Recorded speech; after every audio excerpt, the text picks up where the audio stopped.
Roma ormai non può rimanere in silenzio sulla questione del centro commerciale che potrebbe sorgere davanti al Castello del Cataio. La mobilitazione continua. Dopo le interrogazioni dei parlamentari PD al Ministro per l'Ambiente, anche il senatore padovano del Movimento 5 Stelle, Giovanni Endrizzi, ha interrogato e ottenuto un incontro con il Ministro della Cultura, Dario Franceschini. Oggi si è mostrato molto interessato, ha chiesto ragguagli e si è impegnato su quanto sta accadendo nella zona.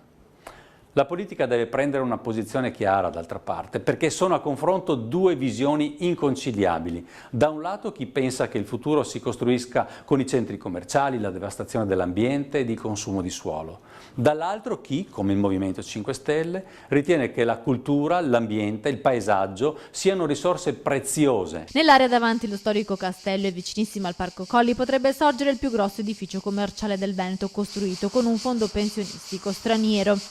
La lusinga dei posti di lavoro è una truffa. Per ogni posto di lavoro precario nel nuovo centro commerciale moriranno da 4 a 6 posti di lavoro stabili in piccole aziende commerciali e negozi a conduzione familiare.